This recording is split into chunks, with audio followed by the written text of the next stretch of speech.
السلام علیکم ورحمۃ اللہ وبرکاتہ۔ نحمده ونصلی علی رسولہ الکریم، اما بعد فاعوذ باللہ من الشیطان الرجیم، بسم اللہ الرحمن الرحیم۔ رب اشرح لی صدری ویسر لی امری واحلل عقدۃ من لسانی یفقہوا قولی۔ سبق نمبر 217، آیت نمبر 15 سے 30 تک، لیسن نمبر 217، آیت نمبر 15 to 30۔ انما یؤمن بآیاتنا، بے شک ایمان لاتے ہیں ہماری آیات کے ساتھ، یعنی قرآن مجید کے ساتھ، الذین، وہ لوگ، اذا ذکروا بہا، جب وہ نصیحت کیے جاتے ہیں ان کے ساتھ، یعنی آیات کے ساتھ، خروا، گر پڑتے ہیں۔ خرّ یخر کا معنی ہوتا ہے آواز کے ساتھ گرنا، یعنی گرتے وقت جو آواز آتی ہے، یعنی بے اختیار گر پڑتے ہیں۔ سجدن، سجدہ کرتے ہوئے، ساجد کی جمع۔ وسبحوا، اور وہ تسبیح کرتے ہیں، اللہ کی پاکی بیان کرتے ہیں، اللہ کے پاک ہونے کا اعتراف کرتے ہیں۔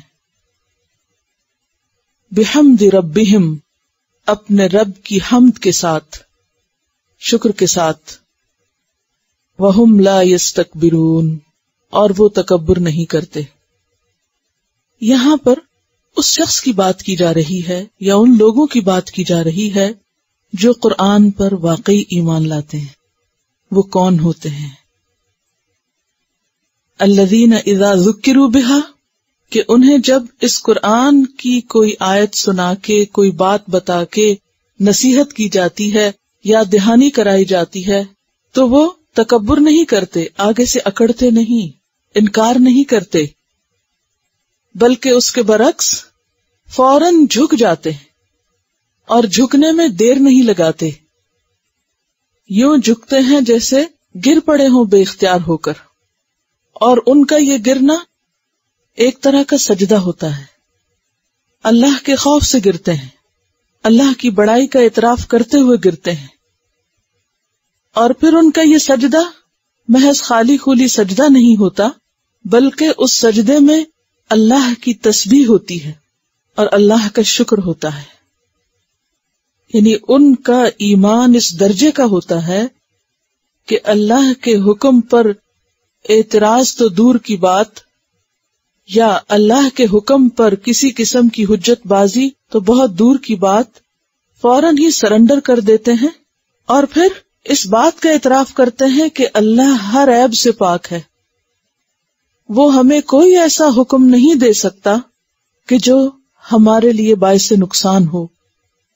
اور پھر اس سجدے میں تسبیح کے ساتھ ساتھ اللہ کی حمد کے الفاظ اور جذبات بھی شامل ہوتے ہیں، کہ جو حکم انہیں ملتا ہے، جو بات انہیں یاد کرائی جاتی ہے، اس پر وہ خدا کا شکر بھی ادا کر رہے ہوتے ہیں۔ وَهُمْ لَا يَسْتَكْبِرُونَ، اور وہ تکبر نہیں کرتے، اپنے آپ کو بڑی چیز نہیں سمجھتے، بلکہ اللہ کی بات کے آگے فوراً جھک جاتے ہیں۔ تو قرآن پر ایمان لانا کوئی معمولی واقعہ نہیں ہے۔ اللہ کو ماننا اور اللہ کے کلام کو ماننا اسی وقت ہو سکتا ہے جب انسان کے اندر اعتراف کا مادہ ہو۔ انما یؤمن بآیاتنا الذین اذا ذکروا بها خروا سجدا وسبحوا بحمد ربهم وهم لا يستكبرون۔ پھر ان کا طرز عمل بدلتا ہے، کیسے؟ تتجافى جنوبهم عن المضاجع، سب سے پہلی چیز، سب سے پیاری چیز کی قربانی، اور سب سے پیاری چیز کیا ہے ہمیں؟ نیند۔ ہم کھانا بھی قربان کر دیتے ہیں، بعض اوقات اور بھی چیزیں چھوڑ دیتے ہیں، لیکن نیند نہیں چھوڑ سکتے، کیونکہ کچھ پانے کے لیے دینا ضروری ہے۔ اور پھر لن تنالوا البر حتی تنفقوا مما تحبون، اس لیے لا یستکبرون کی پہلی صفت کیا بتائی گئی؟ کہ وہ اپنی نیند قربان کر سکتے ہیں۔ تتجافى جنوبهم عن المضاجع، تتجافا الگ رہتے ہیں. تتجافا کا لفظ جو نا جفا سے ہے، جفا یجفو، ایک جگہ قرار نہ پکڑنا، بے قراری کی وجہ سے اپنی جگہ بدلنا. تتجافا اور اسی سے تجافی ہے زین کا گھوڑے کی پیٹھ سے ہٹ جانا. زین کیا ہوتی ہے؟ وہ جو اس کے اوپر ایک کاٹھی سی رکھی ہوتی ہے نا، سیڈل جو ہوتا ہے، اس کا اپنی جگہ سے ہٹ جانے کو تجافی کہتے ہیں، کیونکہ وہ اس پہ فٹ ہوتی ہے، فکس ہوتی ہے، تو پھر وہ اس پہ سواری آسان ہوتی ہے. تو یہ اپنے بستروں سے الگ ہوتے ہیں، یعنی اس پہ فٹ نہیں ہوتے، اس میں گھسے نہیں رہتے، بلکہ بے قرار رہتے ہیں کہ نماز کا وقت ہو گیا ہے، سو نہیں سکتے، اس کے بعد انہیں نیند نہیں آتی. تتجافا، کیونکہ یہ جفا یجفو نہیں، ایک جگہ قرار نہ پکڑنا، بے حس ہو کے مرے ہوئے انسان کی طرح لیٹے نہ رہنا، بلکہ وقت ہو گیا اٹھنے کا بس پھر بے قرار ہو جانا. تتجافا جنوبہم، جنوب جنب کی جمع ہے، جنب کہتے ہیں پہلو کو، شق سائڈ، کیونکہ انسان یا دائیں سوتا ہے یا بائیں سوتا ہے، یعنی پہلو ان کے بے قرار ہو جاتے ہیں، یعنی کروٹیں بدلنے لگتے ہیں اور پھر بالآخر اٹھ ہی جاتے ہیں. کیونکہ جس کی اٹھنے کی مرضی نہ ہو وہ سائڈ تک نہیں بدلتا، اگر اسے اٹھایا جائے نا تو ہلتا بھی نہیں وہاں سے. تتجافا جنوبہم عن المضاجع، مضاجع مضجع کی جمع، اور مضجع کہتے ہیں بستر کو، مفعل اسم ظرف ہے، سونے کی جگہ، یعنی ضروری نہیں کہ بیڈ ہو، وہ زمین ہو، وہ کوئی بھی جگہ ہو، کہیں بھی سویا ہوا ہو. کہتے ہیں نیند تو سولی پہ بھی آ جاتی ہے، تو مضجع کہتے ہیں سونے کی جگہ، کیونکہ زیادہ تر ہم بستر پہ سوتے ہیں، اس لیے اس کا ترجمہ بستر کیا جاتا ہے. تتجافا جنوبہم عن المضاجع یدعون ربہم، پکارتے رہتے ہیں اپنے رب کو، خوفا و طمعا، خوف سے بھی اور طمع سے بھی. خوف کس چیز کا؟ اللہ کی ناراضگی کا، کہیں اللہ تعالیٰ ناراض نہ ہو، ہر دم انہیں ڈر رہتا ہے. و طمعن، اور امید بھی رکھتے ہیں، یعنی مایوس نہیں ہوتے خوف سے، ان کا خوف منفی خوف نہیں ہوتا جو ان کی امید ختم کر دے، بلکہ ساتھ ساتھ امید بھی رکھتے ہیں، کیونکہ ایمان ہے ہی خوف اور امید کے بیچ کی چیز، کہ ان کا اللہ پر اعتماد نہ انہیں بے خوف کرتا ہے کہ وہ جو چاہے کرنے لگ جائیں، اور نہ ہی ان کو اتنا ڈرا دیتا ہے کہ پھر کچھ بھی کرنے کے قابل نہ رہے. یدعون ربہم خوفا و طمعا وَمِمَّا رَزَقْنَاهُمْ يُنْفِقُونَ، اور اس میں سے جو ہم نے ان کو رزق دیا وہ خرچ کرتے ہیں، یعنی مال. دوسری بڑی محبوب چیز انسان کی کیا ہے؟ مال. وَإِنَّهُ لِحُبِّ الْخَيْرِ لَشَدِيدٌ، لیکن جب کسی کو اللہ سے محبت ہو جاتی تو پھر وہ اللہ کی خاطر خرچ کرنے میں دیر نہیں لگاتا. آپ اس محبت کو کسی انسان کے ریفرنس سے بھی دیکھیں. اگر آپ کو کسی انسان سے محبت ہے اور وہ آپ کے گھر آیا، مثلا اکثر ایسا ہوتا ہے نا، رشتہ دار وغیرہ وزٹ پہ آ جاتے ہیں، کبھی ایسا ہوا کہ وہ آئے ہوں اور رات کو وہ بیٹھ کے باتیں کرنا چاہیں اور آپ کہیں نہیں مجھے تو نیند آئی ہے، میں تو سونے جا رہی ہوں. کیا کرتے ہیں جب کوئی آتا ہے، کوئی محبوب، کوئی دوست، کوئی عزیز، کوئی رشتہ دار، پھر ہماری راتیں کیسی گزرتی ہیں؟ جاگتے ہیں. سب سے بڑی ٹریٹ جو ہم اپنے پیاروں کو دے سکتے ہیں وہ کیا ہوتی ہے؟ ان کے لیے نیند کی قربانی، رات جاگنا. ساری ساری رات بعض اوقات بیٹھ کے باتیں کرتے رہتے ہیں. اور اسی طرح جب کسی سے پیار ہوتا ہے تو اس سے انسان مال نہیں بچا کے رکھتا. کیا چاہتا ہے؟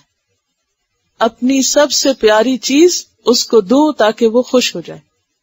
محبت ان دو چیزوں کی قربانی مانگتی ہے. حیرت کی بات ہے، جب انسانوں کی بات ہو تو ہم یہ دونوں چیزیں دینے کو تیار ہو جاتے ہیں، لیکن جب اللہ کی بات ہو، اللہ سے محبت کی، تو یہ دونوں چیزیں سوچ سوچ کے دیتے ہیں. نہ نیند قربان کرنا چاہتے ہیں، نہ مال قربان کرنا چاہتے ہیں. اور پھر بھی کہتے ہیں ہم تو قرآن پر ایمان رکھتے ہیں، اللہ کی بات مانتے ہیں. کیونکہ اللہ کی آیات کیا ہیں؟ اللہ کی باتیں. اور اللہ کی باتیں کیا ہیں؟ یہ احکامات. اور ان احکامات میں کیا ہے؟ ایک طرف صلاۃ ہے، دوسری طرف زکوٰۃ ہے. تو یہاں صلاۃ اور زکوٰۃ کی بجائے کیا کہا گیا؟ تتجافا جنوبہم عن المضاجع. اب یہ راتوں کو کس لیے جاگیں گے؟ عیاشی کرنے کو نہیں، یعنی تہجد کی نماز کی طرف اشارہ ہے، کیونکہ فرض نماز کے بعد سب سے پسندیدہ نماز تہجد کی نماز ہے۔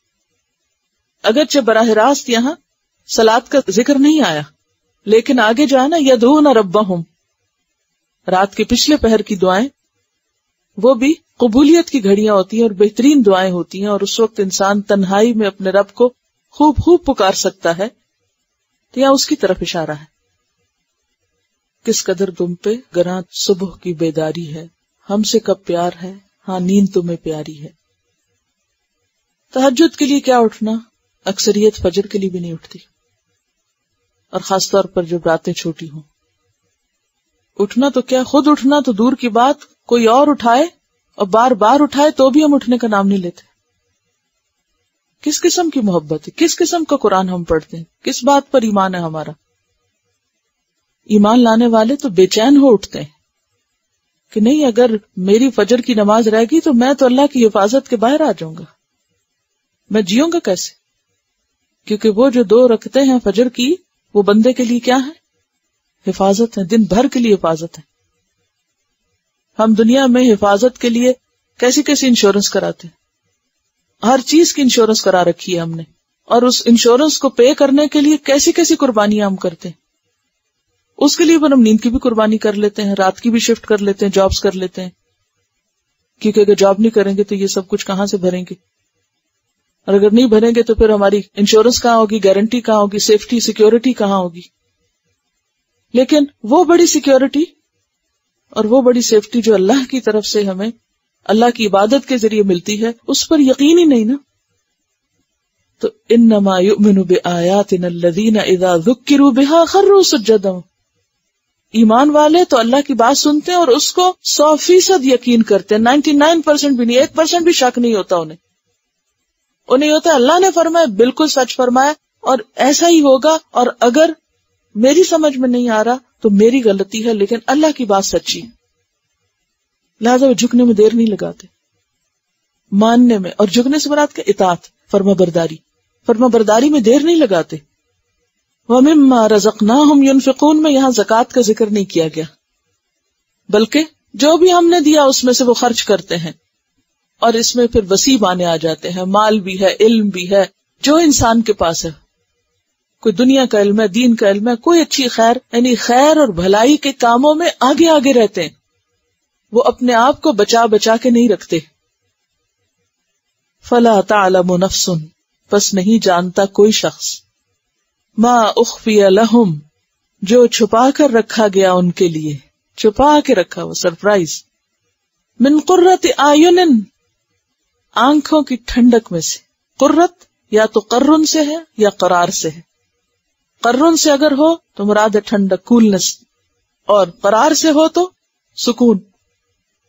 اعین عین کی جمع، آنکھوں کی ٹھنڈک، سکون، خوشی، کوئی بھی نہیں جانتا، اور یہاں کوئی انسان نہیں کہا، کیا کہا؟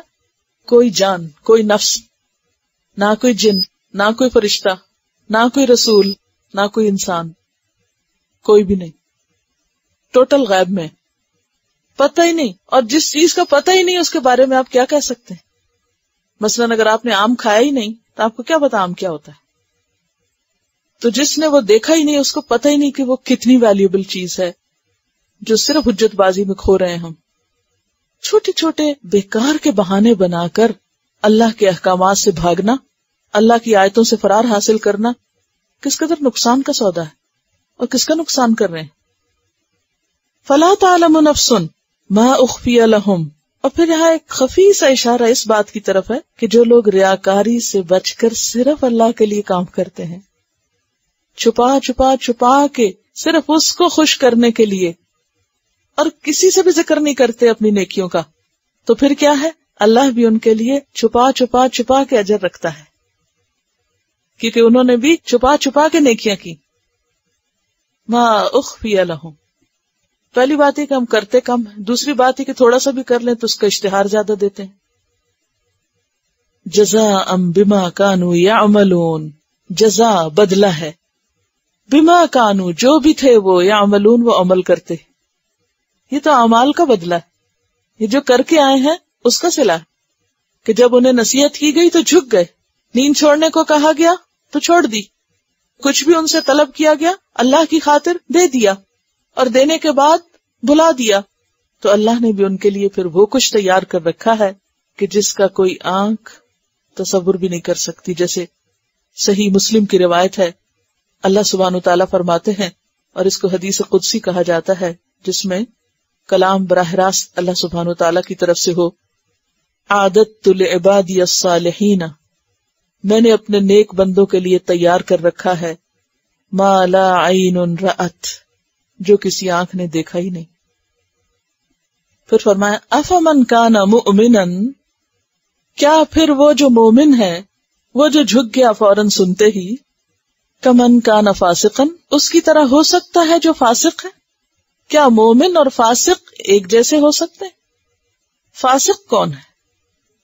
وہ جو حد سے نکل جائے، یا تو ایمان کی یا پھر عمل صالح کی، یعنی اللہ کی حدود اور باؤنڈریز کراس کر جائے، جہاں اللہ نے رکنے کو کہا وہاں نہ رکے، اس سے آگے جائے، یعنی غلط کام کرے، نافرمانی کرے. کیا بھلا مومن اور نافرمان برابر ہو سکتے ہیں؟ لا یستوون، برابر نہیں ہوتے.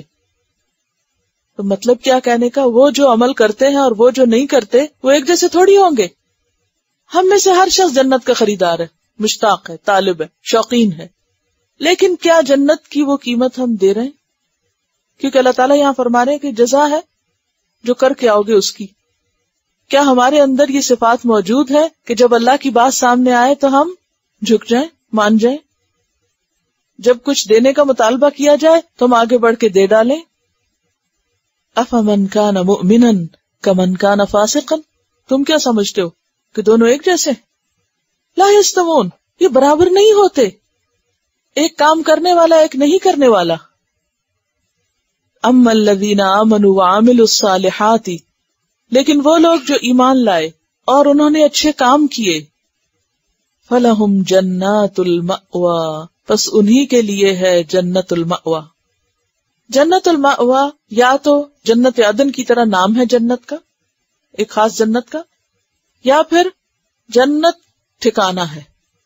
مأوى بمانا ٹھکانہ، آوا یؤوی، ایوا کہتے ہیں ٹھکانہ پکڑنے کو، اور مأوى اسم ظرف ہے، ٹھکانہ لینے کی جگہ. فلہم جنات المأوى، پس ان کے لیے ہے جنت ٹھکانہ. نزلاً، مہمانی ہے، بما کانوا یعملون، اس کی جو وہ عمل کرتے ہیں، ان کے اعمال کی. دو دفعہ اب عمل کی بات آئی، پیچھے کہا جزام بما کانوا یعملون، اور یہاں فرمایا نزلاً بما کانوا یعملون. بات دونوں جگہ کس کی ہے؟ عمل کی. نزل کہتے ہیں وہ چیز جو مہمان کو پیش کی جاتی ہے. تو عربوں کے ہاں نزل کھانے اور ٹھکانے دونوں کے لیے استعمال ہوتا ہے. یعنی جب کوئی مہمان آتا ہے تو آپ دو چیزوں کی فکر کرتے ہیں، کھانے کی اور دوسرے اس کے آرام کی، کہ اچھی طرح سوئے، اچھی طرح آرام کرے اور اس کو اچھا کھانا ملے. تو جنت والے بھی ایک لمبے سفر سے پل صراط پار کر کے جب جنت میں اندر جائیں گے تو وہ جنت ان کو ایک طرح سے کیا دے رہی ہوگی؟ ان کے لیے کیا ہوگی؟ ٹھکانہ، پناہ گاہ، رہنے کی جگہ، شیلٹر. اور پھر اس کے بعد کیا ہے کہ ان کو اس طرح سب کچھ پیش کیا جائے گا بہترین طریقے سے جیسے کسی مہمان کو پیش کیا جاتا ہے. یعنی وہ جگہ ان کی اپنی ہوگی، گھر اپنا ہوگا، لیکن اپنے ہی گھر میں وہ کیسے رہ رہے ہوں گے؟ جیسے مہمان رہتے ہیں. اما الذین آمنوا وعملوا الصالحات فلہم جنات المأوى. کہیں نہیں کہا کہ وہ لوگ جو چاہیں کریں اور فاسق بنے ان کے لیے ہے جنت المأوى. سورۃ صاد 28 میں فرمایا ام نجعل الذین آمنوا وعملوا الصالحات کالمفسدین فی الارض ام نجعل المتقین کالفجار. کیا ہم بنا دیں گے جو ایمان لا کر اچھے کام کر رہے ہیں ان کی طرح ان کو کر دیں گے جو مفسد ہے زمین میں؟ کیا متقی لوگوں کو فجار کی طرح کر دیں گے، فاجروں کی طرح، نافرمانوں کی طرح؟ نہیں، تقوی والے الگ ہوں گے اور مجرم الگ ہوں گے، کیونکہ قیامت کے دن کیا کہا جائے گا؟ وَامْتَازُوا الْيَوْمَ أَيُّهَا الْمُجْرِمُونَ، آج مجرموں الگ ہو جاؤ۔ سورۃ الحشر میں آتا ہے آیت 20 میں، لا يستوی اصحاب النار و اصحاب الجنہ، جنت والے اور دوزخ والے، آگ والے برابر نہیں ہیں۔ اصحاب الجنت هم الفائزون، جنت والے وہی دراصل کامیاب لوگ ہیں۔ وَأَمَّا الَّذِينَ فَسَقُوا، اور لیکن وہ لوگ جنہوں نے نافرمانی کی، فَمَأْوَاهُمُ النَّارُ، تو ان کا ٹھکانہ آگ ہے۔ کلما ارادو، جب کبھی وہ ارادہ کریں گے، ان یخرجوا منہا، کہ وہ اس سے نکل آئیں، کس سے؟ آگ سے، اعیدوا فیہا، اسی میں لوٹا دیے جائیں گے۔ اعادہ کرنا کا کیا مطلب ہوتا ہے؟ واپس لے جانا، عاد یعود عود، واپس لوٹا دیے جائیں گے، مجھول ہے یہ۔ فیہا، اسی میں۔ وقیل لہم، یہ بھی مجھول ہے، اور ان سے کہا جائے گا، ذوقوا، امر ہے، چکھو، عذاب النار، آگ کا عذاب، مضاف مضاف الیہ ہے، الذی کنتم بہ تکذبون، وہ جو تھے تم اس کو جھٹلایا کرتے، دنیا میں تم مان کے نہیں دیتے تھے، آج اسی کے مزے چکھو۔ پھر ذوقوا کہا گیا، چکھو چکھو، کیونکہ محسوس کرنے میں سب سے زیادہ شدت جو ہے وہ چکھنے کی ہے۔ ذوقوا عذاب النار، کیونکہ تم عذاب النار کو جھٹلاتے تھے یا پھر اللہ کے احکام کو جھٹلاتے تھے۔ تو بالکل دو گروہوں کو الگ الگ کر کے واضح کر دیا گیا تاکہ کوئی شخص کسی غلط فہمی میں رہے ہی نہ، اور ایک واضح میزان اور کرائیٹیریا دے دیا گیا کہ اس کتاب پر ایمان لانے والا کون ہوتا ہے، ایمان کا تقاضا کیا ہے۔ وَلَنُذِيقَنَّهُم مِّنَ الْعَذَابِ الْأَدْنَىٰ دُونَ الْعَذَابِ الْأَكْبَرِ، وَلَنُذِيقَنَّهُم، اور البتہ ہم ضرور چکھائیں گے ان کو، پھر ذوق، پھر چکھانا، من العذاب، عذاب میں سے، الادنا، دنیا کے، قریب کے۔ ادنا یا تو اقصی کا اپوزٹ ہے یا پھر اکبر کا۔ اقصی کا معنی ہوتا ہے دور اور ادنا کا معنی ہوتا ہے قریب، اور دنیا اسی سے ہے، تو ادنا بمانا دنیا، یعنی دنیا کا عذاب، یا پھر ادنا بمانا اصغر، اکبر کے مقابلے میں چھوٹا عذاب۔ دون العذاب الاکبر، بڑے عذاب کے علاوہ یا اس سے پہلے، یعنی آخرت کے بڑے عذاب سے پہلے پہلے ہم دنیا میں بھی ان کو طرح طرح کی آزمائشوں سے گزارتے ہیں، جیسے قحط ہے، قتل ہے، قید ہے، مرض ہے جو اہل مکہ پہ آئے، کس لیے؟ لعلہم یرجعون، شاید کہ وہ لوٹ آئیں۔ یہ بھی اللہ کی ایک رحمت ہے نا کہ اللہ تعالیٰ آخرت کے بڑے عذاب سے پہلے دنیا میں چھوٹے چھوٹے میسج بھیجتا رہتا ہے، کبھی بیماری کے ذریعے، کبھی کسی تکلیف کے ذریعے، کبھی خوف کے ذریعے، کبھی کسی اور پریشانی کے ذریعے، کہ شاید کہ لوگ توبہ کر لیں، اور جو اس سے سبق نہ سیکھے پھر وہ بڑی سزا بھگتنے کے لیے تیار رہے۔ یرجعون بمانا یتوبون، توبہ کا معنی بھی کیا ہے؟ رجوع، پلٹنا۔ ومن اظلم، اور کون بڑا ظالم ہے، یعنی کوئی بھی نہیں، سب سے بڑا وہی ہے، ممن، اس سے جو، ذکر بآیات ربہ، اپنے رب کی آیات کے ساتھ نصیحت کیا گیا، ثم اعرض عنہا، پھر اس نے ان سے منہ موڑ لیا۔ یہاں آیات قرآنی آیات بھی ہو سکتی ہیں اور کونی بھی ہو سکتی ہیں، اور دونوں بھی ہو سکتی ہیں، کیونکہ بعض اوقات اللہ تعالی دنیا میں طرح طرح کے عذاب اور مصیبتیں نازل کر کے ہمیں نصیحت کرتا ہے۔ مثلا کہیں کوئی طوفان آ جاتا ہے، کہیں کوئی زلزلہ آ جاتا ہے، کہیں کچھ اور، تو یہ چھوٹی چھوٹی تکلیفیں کیا ہیں؟ یہ اللہ کی نشانیاں ہیں، آیات رب ہیں، کیونکہ رب کے حکم سے آتا ہے نا۔ کیونکہ اگر کہیں کچھ بھی آفت آتی ہے آسمانی یا زمینی تو ہمارے حکم سے تھوڑی آتی یا ہمارے کنٹرول میں تھوڑی ہوتی، تو یہ بھی کیا ہے؟ دراصل نشانیاں ہیں کہ انسان عبرت پکڑے کہ یہ بڑی مصیبت مجھ پہ بھی آ سکتی تھی، تو اللہ نے مجھے بچا لیا ہے، مجھے اور مہلت مل گئی ہے، مجھے سنبھل جانا چاہیے اور غلط کام چھوڑ دینے چاہیے۔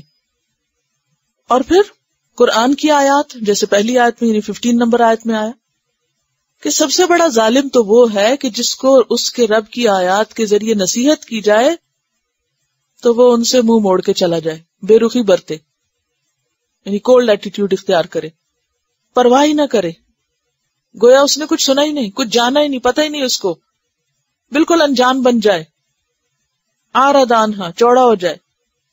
انا من المجرمین منتقمون، بے شک ہم مجرموں سے انتقام لے کر رہیں گے۔ مجرم یہاں کون ہے؟ کون ہے مجرم؟ جو اللہ کی آیات دیکھ کر، پڑھ کر، سن کر، جان کر پھر ان سے سبق نہ لیں، اپنا طرز عمل نہ بدلیں، کیونکہ طرز عمل بدلنے والے تو فوراً گر پڑتے ہیں، جھک جاتے ہیں، اور دوسرے تھوڑی دیر کے لیے جھکتے ہیں اور پھر اکڑ جاتے ہیں۔ جیسے ابراہیم علیہ السلام کی قوم میں سے کچھ لوگ تھوڑی دیر کے لیے رکے، انہیں سوچ آئی کہ ہاں واقعی ابراہیم سچ کہتا، اور پھر اکڑ گئے۔ لیکن اس کے برعکس وہ جادوگر جو فرعون کے سامنے نشانی دیکھے تھے وہ اپنے عقیدے پہ جم گئے۔ تو یہ دو طرح کے لوگ ہوتے ہیں، ایک نشانی دیکھتے ہیں تو ہمیشہ کے لیے بدل جاتے ہیں، سبق لے لیتے ہیں، اور دوسرے دیکھتے ہیں تو بدلنے کی بجائے اس کی 100 تعویلیں کر کے اپنے آپ کو مطمئن کر لیتے ہیں۔ فرمایا کہ تم کب تک چھوٹو گے، تم کب تک بچو گے؟ اگر تم مجرم ہو تو ہم پکڑ کے رہیں گے تم کو۔ وَلَقَدْ آتَيْنَا مُوسَى الْكِتَابَ، اور البتہ تحقیق دی ہم نے موسیٰ علیہ السلام کو کتاب، کون سی؟ تورات۔ فَلَا تَكُنْ، پس نہ آپ ہوں، کون؟ محمد صلی اللہ علیہ وسلم، کس میں؟ فی مریۃ، شک میں۔ مریہ کہتے ہیں شک اور تردد، من لقائہ، اس کی ملاقات سے۔ کس کی ملاقات؟ کتاب کی، یعنی اس کتاب کے ملنے پر آپ شک میں نہ پڑیں، کیونکہ اس سے پہلے ہم موسیٰ کو بھی کتاب دے چکے ہیں، یہ کوئی نئی چیز تو نہیں۔ ما کنت بدعا من الرسل، میں کوئی نیا رسول نہیں، انوکھا نہیں ہوں، کیونکہ اہل مکہ مانتے نہیں تھے نا آپ کو رسول، ساری مخالفت اس بات پر تھی۔ کہا کہ یہ کوئی نئی بات ہے، یہ تو پہلے بھی ہو چکی ہے۔ اچھا آج کے دور میں بھی جب لوگ کہتے ہیں نا یہ کوئی نیا ہی دین ہے، تو میں سوچتی ہوں کہ جہالت اپنی ہے، پتہ خود کو نہیں کہ نیا کیا اور پرانا کیا ہے۔ یہ وہ سب باتیں ہیں جن پر صدیوں سے لوگ عمل کر رہے ہیں، نہ ہم نے سنا، نہ دیکھا، نہ عمل کیا، تو اب ہمیں نیا لگتا ہے۔ تو اہل مکہ کا بھی یہی حال تھا، وہ کہتے تھے کہ تم کہاں سے رسول بن کے آگے؟ کہا کہ یہ کوئی نئی چیز تو نہیں۔ سورۃ نمل میں آتا ہے نا، وَإِنَّكَ لَتُلَقَّى الْقُرْآنَ، آیت نمبر 6، کہ یقیناً آپ کو قرآن دیا جا رہا ہے اللہ سبحانہ وتعالیٰ کی طرف سے۔ تو اس کتاب کے ملنے پر آپ بالکل شک نہ کریں، یہ اللہ ہی کی طرف سے ہے۔ ری ایشورنس کی بات ہے، کیونکہ جب انسان کی ہر طرف سے مخالفت ہوتی ہے نا تو انسان سمجھتا ہے شاید پھر میں ہی غلط ہوں، اگر سارے لوگ ایک طرف بھاگے جا رہے ہیں اور میں دوسری طرف چل رہا ہوں، something wrong with me۔ ایسا ہوتا ہے نا کہ کبھی آپ ایسی جگہوں پر جب ٹریفک کا فلو ایک ہی طرف ہوتا ہے یا لوگ ایک ہی طرف جا رہے تھے، جیسے ٹرین کے اسٹیشن پر مخصوص اوقات میں جب لوگوں کے دفتر جانے کا وقت ہو تو سب کدھر جا رہے تھے؟ ایک ہی طرف جا رہے ہوتے۔ اب اگر اس وقت کوئی ایک اپوزٹ چل کے آنا شروع ہو جائے تو کیا ہوگا؟ ہر ایک متوجہ ہو جائے گا کہ اس کا دماغ درست ہے کہ سب ادھر جا رہے ہیں اور یہ ادھر جا رہا ہے، اٹس رانگ، اس کا دماغ چل گیا۔ سالمن فش جو ہے وہ پانی کے فلو کے اپوزٹ جا کر دوسری جگہ جا کے انڈے دیتی ہے، اب وہ کیوں الٹا چلتی ہے؟ اللہ کا حکم اس کے لیے یہی ہے، اس کے لیے مقرر جگہ وہ ہے، اس کو وہاں تک پہنچنا ہے، یہ اللہ کی نشانی ہے نا ہمارے لیے۔ تو بات یہ ہے کہ آپ غلط نہیں ہیں، آپ جو بتا رہے ہیں وہ درست ہے، اور اس سے پہلے موسیٰ علیہ السلام کو بھی یہ سب دیا گیا تھا۔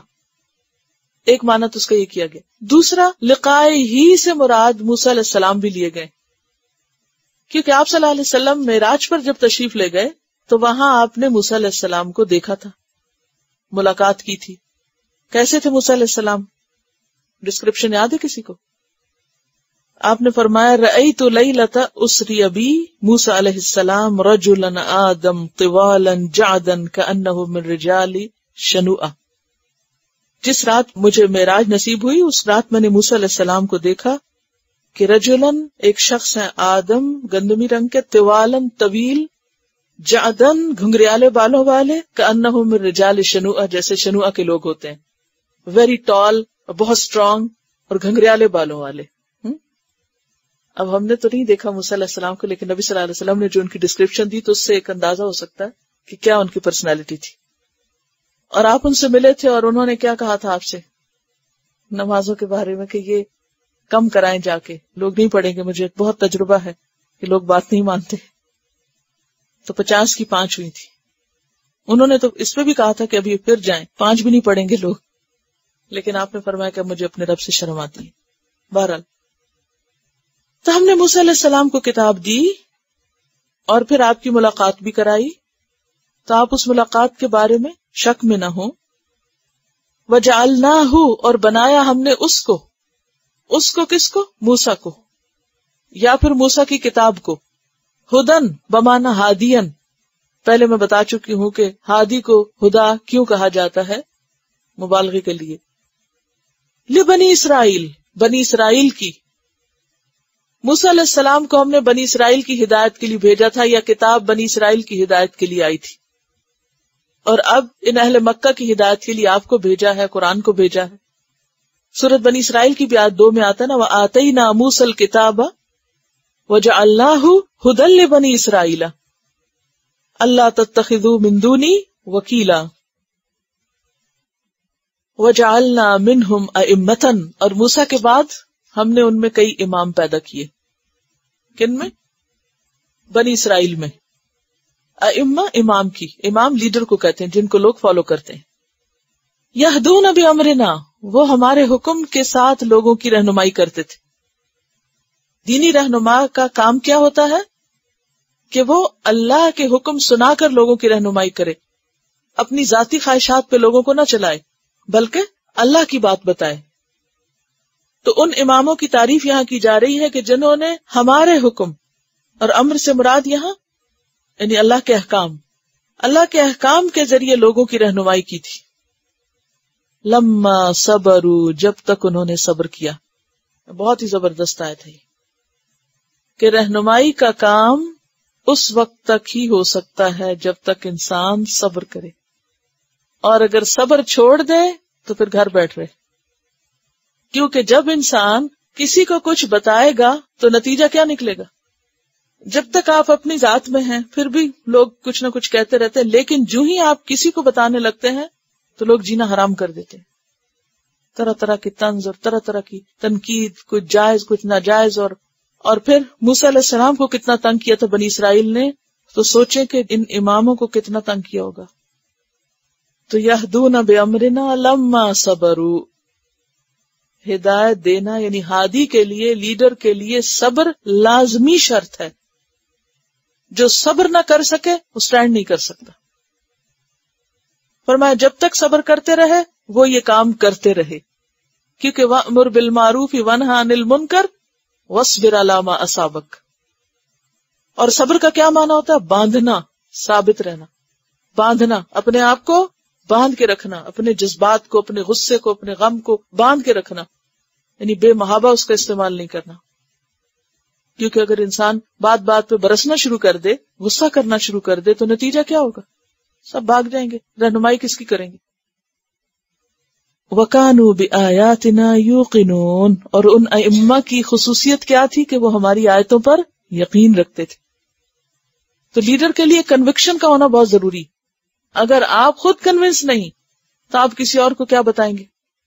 کسی اور کی کیا رہنمائی کریں گے؟ ان ربک هو یفصل بینہم یوم القیامہ، بے شک تیرا رب وہ فیصلہ کرے گا ان کے درمیان قیامت کے دن، فیما کانوا فیہ یختلفون، اس معاملے میں جو تھے وہ اس میں اختلاف کر رہے۔ دنیا میں بہت دفعہ یقین میں اور عزم میں کمی اختلافات کی وجہ سے آتی ہے۔ حق کے معاملے میں یقین انسان سے بڑے بڑے کام کراتا ہے، اور حق اور سچائی کے معاملے میں تھوڑا سا شک اور اختلاف بڑی بڑی خیر کو روک دیتا ہے۔ ایسے میں انسان کو معاملہ اللہ پہ چھوڑ دینا چاہیے۔ لوگوں کی مخالفت اور لوگوں کی طرف سے آنے والا اختلاف، اس کا حل ہمارے ہاتھ میں کوئی نہیں۔ اب دیکھیے کہ مکی صورت ہے نا، اور آپ صلی اللہ علیہ وسلم کو تسلی بھی دی جا رہی. اب ہوتا کیا ہے، آپ کہتے ہیں کوئی دین کا کام آپ کرنے لگے، دینی رہنمائی کی بات چل رہی ہے یہاں بھی. آپ دینی رہنمائی کا کام کر رہے ہیں، کسی کو کچھ سکھا رہے ہیں، پڑھا رہے ہیں، دے رہے ہیں، کچھ بھی لوگوں کو اللہ کی طرف بلا رہے ہیں. اب آپ کی لازم مخالفت ہوگی. جب مخالفت ہوگی تو کیا ہوگا، لوگ آپ ہی کو غلط ثابت کرنے پہ تل جائیں گے. اچھا، اس سے کیا ہوتا ہے کہ انسان کے اندر ایک کمزوری آنے لگتی ہے. اچھا، اگر میں غلطی کر رہا ہوں تو کوئی فائدہ نہیں، تو پھر کیا ضرورت ہے کرنے کی، اور پھر بہتر ہے نہ ہی کیا جائے جب میں غلطی ہوں. تو اس کا پیچھے جواب دیا گیا نا کہ جیسے موسیٰ کو ہم نے کتاب دی تھی، آپ کو بھی دی، آپ اس کے ملنے پہ شک میں نہ پڑے. یہ جو کام ہم نے آپ کو دیا ہے یہ بالکل درست ہے. اور پھر بنی اسرائیل کے علماء کی بات کی اور ان کی مثال دے کے کہا کہ انہوں نے صبر کیا اور یقین کیا تو وہ اپنے رستے پہ جمے رہے. اور اس یقین میں کب کمزوری آتی ہے، جب لوگ مخالفت کرتے ہیں. اس مخالفت پر انسان لوگوں کی باتوں میں نہ آئے، بلکہ کیا کرے کہ اس کا فیصلہ تو اللہ کرے گا کون حق پہ اور کون نہیں. بہت دفعہ ایسے ہوتا ہے نا کہ آپ ایک صحیح کام کر رہے ہوتے ہیں، پورے دلیل کے ساتھ، یقین کے ساتھ، درست کام، اور لوگ اس پہ آپ کو جینے نہیں دیتے. کوئی کچھ کہتا ہے، کوئی کچھ کہتا ہے، کوئی کچھ کہتا ہے. پھر شیطان کیا کہتا ہے، جب کوئی راضی نہیں تم سے تو راو کہاں راضی ہوگا؟ جب بندے نہیں راضی تم سے تو اللہ نے کہاں راضی ہونا؟ چھوڑو اس کو. نہیں، اگر آپ کے اندر یقین ہے کہ جو میں کر رہا ہوں وہ صحیح ہے، جمے رہو. جہاں تک لوگوں کی باتیں، قیامت کے دن سب سامنے آ جائے گا کون سچا تھا اور کون جھوٹا تھا. اگر ساری دنیا بھی مل کے آپ کو جھوٹا ثابت کرنے پہ تیار ہو جائے نا کہ آپ ہی جھوٹے ہیں، آپ ہی غلط ہیں، اور آپ کو پتا آپ سچے ہیں، تو پرواہ نہیں کرنی چاہیے لوگوں کی باتوں کی. بالکل بے نیاز ہو جانا چاہیے اور معاملہ اللہ پہ چھوڑ دینا چاہیے. ان ربک ھو یفصل بینہم یوم القیامۃ فیما کانوا فیہ یختلفون. اولم یہد لہم، کیا ان کے لیے رہنمائی نہیں ہے، یعنی کفار مکہ کے لیے کیا ان کو پتا نہیں چلتا؟ کم اہلکنا من قبلہم من القرون، کتنی ہی ہلاک کر دی ہم نے ان سے پہلے بستیاں. یمشون فی مساکنہم، یہ چلتے ہیں ان کے مساکن میں، ان کے گھروں میں. جب وہ تجارتی سفروں پہ جاتے تھے تو راستے میں ان کے آثار میں سے گزرتے تھے. ان فی ذلک لآیات، یقیناً اس میں بہت سی نشانیاں ہیں. افلا یسمعون، کیا پھر وہ نہیں سنیں گے، وہ سنتے نہیں ہیں؟ کیا آیات ہیں اس میں، کیا چیز انسان کو اللہ کی طرف جانے اور اللہ کی خاطر قربانی کرنے اور اپنے آپ کو بدلنے سے روکتی ہے. آپ اپنی زندگی میں دیکھیے، سب سے بڑی رکاوٹ دین کو سیکھنے اور اس کے بعد سکھانے یا دوسروں کو بتانے میں کیا چیز بنتی؟ گھر، مساکن، یا نہیں؟ گھر یا گھر والے. ٹھیک ہے، باہر سے مخالفتوں میں سب سے بڑی چیز جو روکتی ہے یا تو گھر کی مصروفیت ہے، یا گھر کے کام ہیں، یا گھر کے لوگ ہیں. کیونکہ سب سے زیادہ ہمیں محبت ان سے ہوتی ہے نا، ان کی بات کو ہم توجہ دیتے ہیں. باہر کی مخالفتیں کم تکلیف دیتی ہیں، گھر کی زیادہ مشکل کرتی ہیں، یا نہیں؟ اس سے اتنا فرق بھی نہیں پڑتا، کیا فرق پڑتا ہے، لیکن گھر کی تو وہ چپ جاتی ہے نا. کوئی خوش نہ ہو تو ہم پریشان ہو جاتے ہیں، کوئی ناراض ہو تو ہم پریشان ہوتے ہیں، کوئی کچھ بھی ہو تو کوئی خرابی ہو جائے تو ہم سب سے بڑا مجرم خود کو سمجھنے لگتے ہیں، کیونکہ ہم پڑھ رہے ہیں نا تو اس وجہ سے یہ ہوا ہے. اگر ہم نہ پڑھتے تو یہ ایسے تھوڑی ہوتا. اور ایک اور بڑی بات یہ نا کہ کچھ تو قدرتی محبت ہے ہمیں ان چیزوں سے، کچھ یہ کہ سب سے زیادہ واسطہ بھی اسی سے پڑتا ہے. اب اللہ سبحانہ وتعالیٰ فرما رہے ہیں کہ انہوں نے دیکھا نہیں کہ ان سے پہلے کتنی بستیاں تباہ ہو گئیں، اور ان کے گھر دیکھو، ان کے اندر سے تم چلتے ہو، ان گھروں کو بنانے والے، ان کو سنوارنے والے، ان کو آباد کرنے والے کیسے کیسے لوگ تھے، کہاں ہیں وہ؟ ان کے گھر دیکھ کے تم کو کچھ سمجھ نہیں آتا؟ اس میں بہت نشانیاں. ان فی ذلک لآیات، کیا نشانیاں؟ کوئی ہم اپنے لیے ایک چھوٹی سی نشانی سمجھے، کیا نشانی ہے کہ ایک دن ہم نے بھی گھروں کو چھوڑ کے جانا ہے. اس کا یہ مطلب نہیں ہم گھروں سے بے نیاز ہو جائے، نہ ان کی صفائی کرے، نہ گھر کا کوئی کام کرے، اور نہ ہی اور کہیں کہ یہ سب بیکار ہے. یہ نہیں مطلب. مطلب یہ ہے کہ جہاں بھی ہم اعتدال سے ہٹیں اور گھر کو بہانہ بنانا شروع کریں. کیونکہ بہت سے لوگ کیا کہتے ہیں، گھر سے نکلنا مشکل ہے. تو میں سوچتی ہوں جاب کے لیے نکلنا کیسے آسان ہے، وہ کبھی سمجھ نہیں آئی. دنیا کو کوئی کام ہو سب نکل جاتے ہیں، کوئی مشکل نہیں. دین کا کوئی کام ہو تو بہت بڑی مشکل ہے. کیسے؟ جو ہو ذوق یقین پیدا کٹ جاتی ہیں زنجیریں. اگر ہمارے اپنے اندر ایک عزم ہو تو انشاءاللہ. اور آپ دیکھیں اب تو نکلنے کی بھی ضرورت نہیں، اب تو گھروں میں ہی بہت کچھ پہنچ گیا. لیکن اس کے ہوتے ہوئے بھی اگر ہم کچھ نہ کریں تو پھر کمزوری تو ہمارے اپنے اندر ہے نا. اس میں پھر وہی بات کہوں گی کہ میں سمجھتی ہوں کہ وہ سب لوگ جو انتہائی دین پر ہوتے ہیں بعض اوقات وہ بھی اگری نہیں کرتے.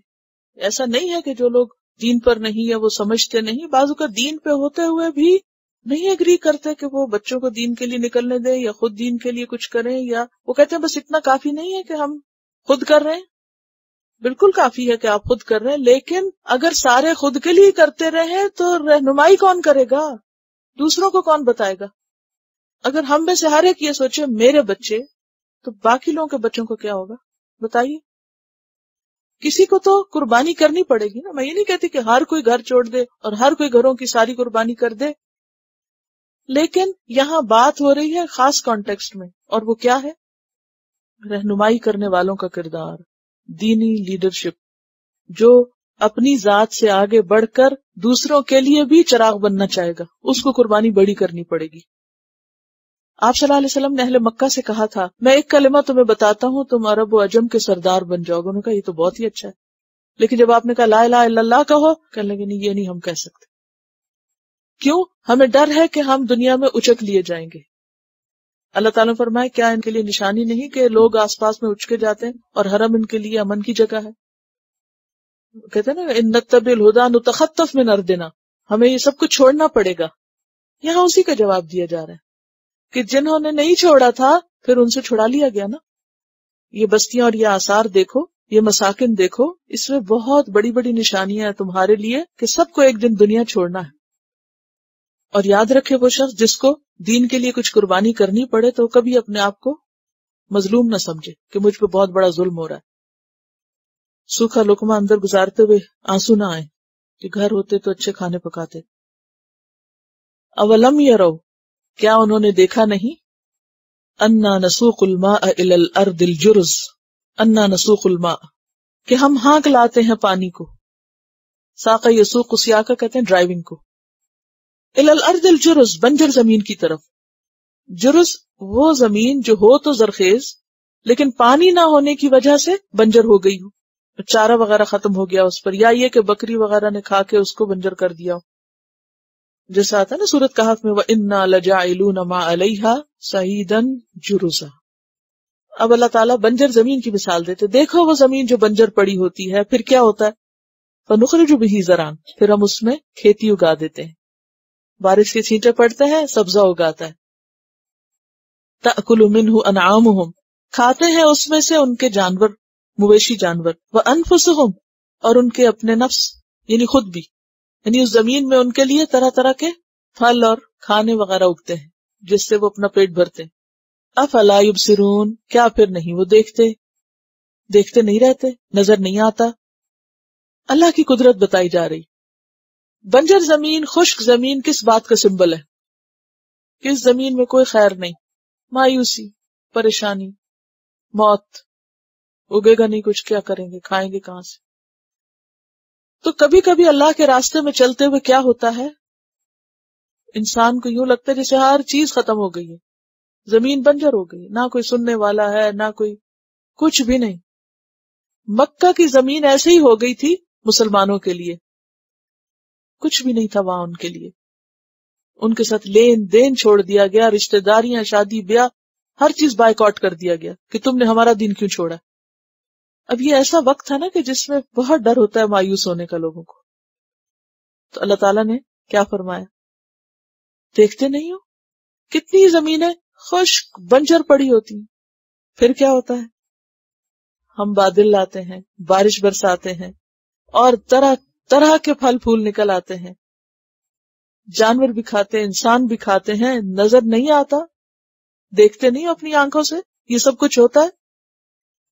تو اسی طرح وہ سارا ماحول جو تمہارے خلاف ہے آج، وہ زمین جس سے تمہیں کوئی خیر پھوٹتی نظر نہیں آتی، انسانوں کے اندر سے تمہیں کوئی رسپانس نہیں مل رہا، تم کیا سمجھتے ہو کہ اللہ اپنی رحمت سے یہ سب حالات بدل نہیں سکتا؟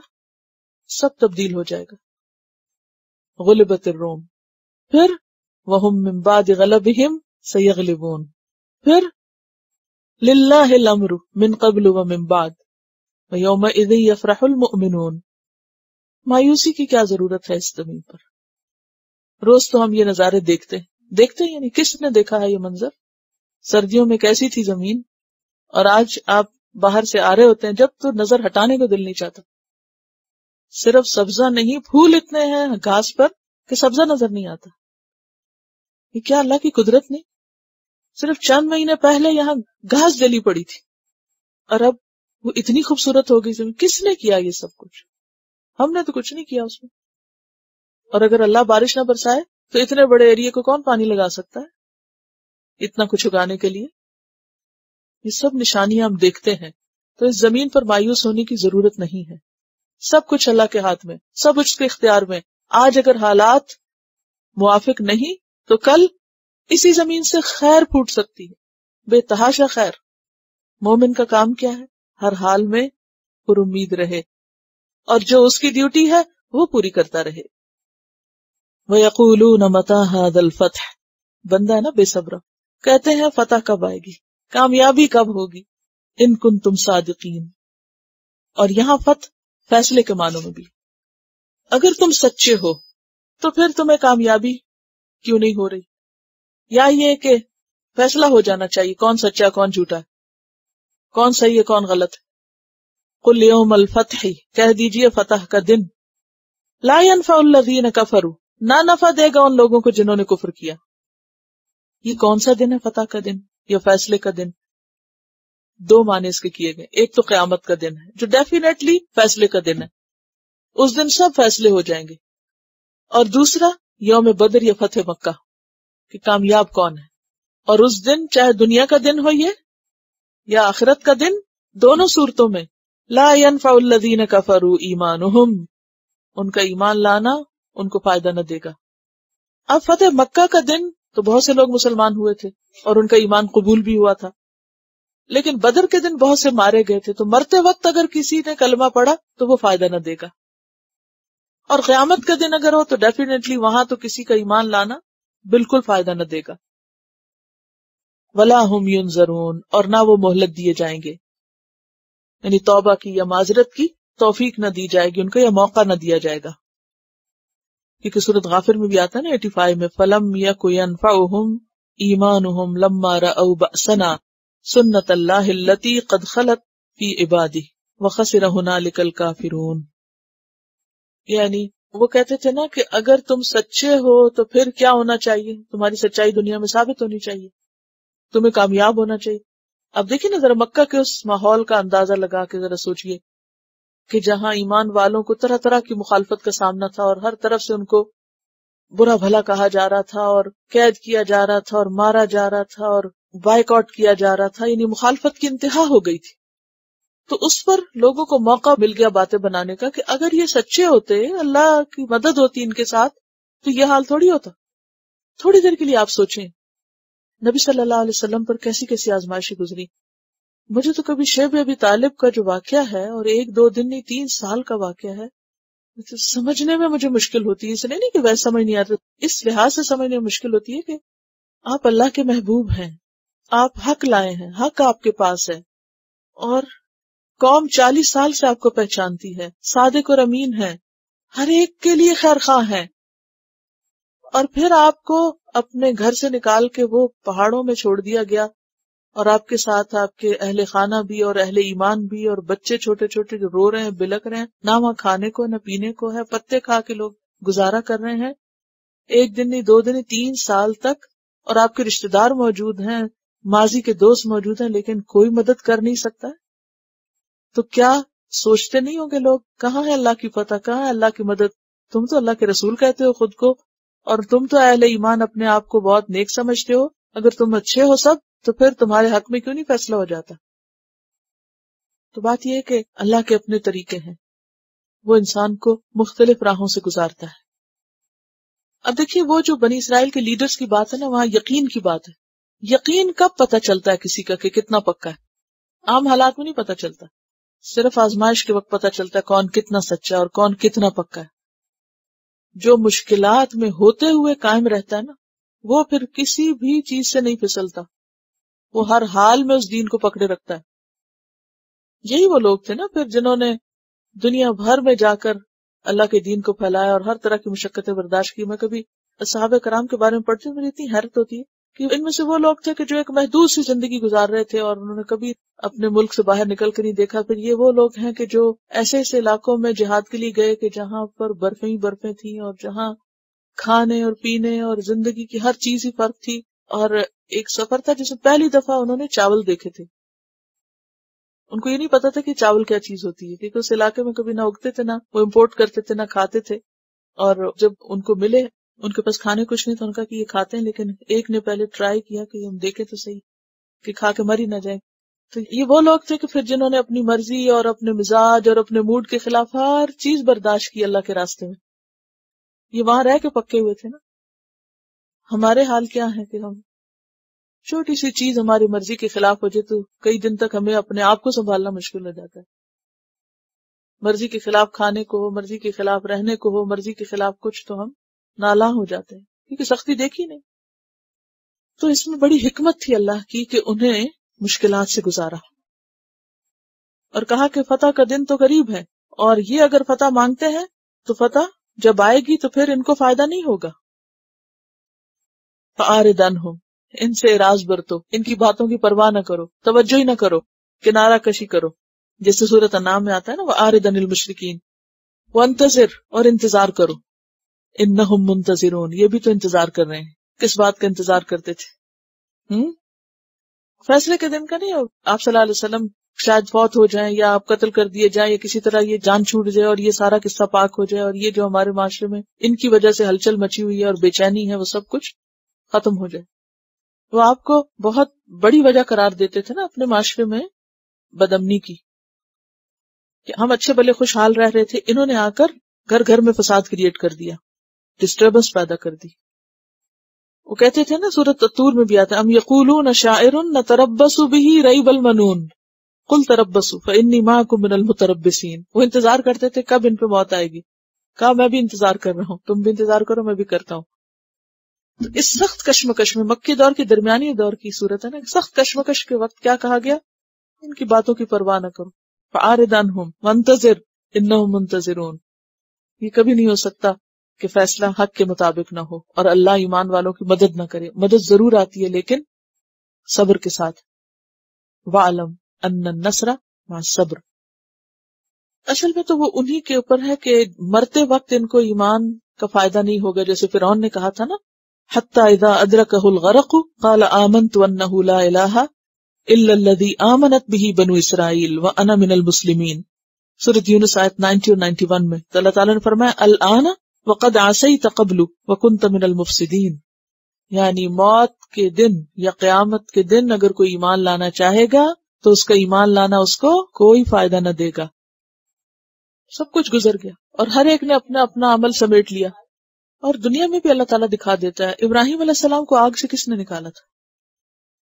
یوسف علیہ السلام کو جیل سے کس نے نکالا تھا؟ لوط علیہ السلام کو اس بستی سے کس نے نکالا تھا؟ کس نے نجات دی تھی؟ اسی طرح باقی پیغمبروں کو بھی ان کے دشمنوں کے چنگل سے کس نے نکالا تھا؟ موسیٰ علیہ السلام کو کس نے بچایا تھا؟ ہر جگہ ایک ہی چیز نظر آتی، مشکلات سب پر آئی ہیں لیکن بچانے والا بچاتا ہے. اصل بات یہ کہ اگر ہم یہ سمجھیں نا کہ زندگی امتحان ہے تو ہمارا آؤٹ لک بدل جائے گا، ہم ہر چیز کو مختلف دیکھیں گے. تو یہ ہے وہ سورت جو نبی صلی اللہ علیہ وسلم ہر رات پڑھتے تھے، سوتے نہیں تھے جب تک یہ پڑھتے نہیں تھے. اور جمعے کے دن خاص طور پر جو عبادت کا دن ایک اہم دن تھا، اس میں فجر کی نماز کی پہلی رکعت میں پڑھا کرتے تھے. میں چاہتی تھی کہ آپ کو شرائم کی آواز میں سناؤں کیونکہ میں نے اس کو حرم میں اسی طرح جمعے کو سنا ہوا ہے اور بہت ہی فورسفل انداز میں پڑھتے ہیں، ایسا لگتا ہے کہ اب اتر رہی ہے یہ سورت.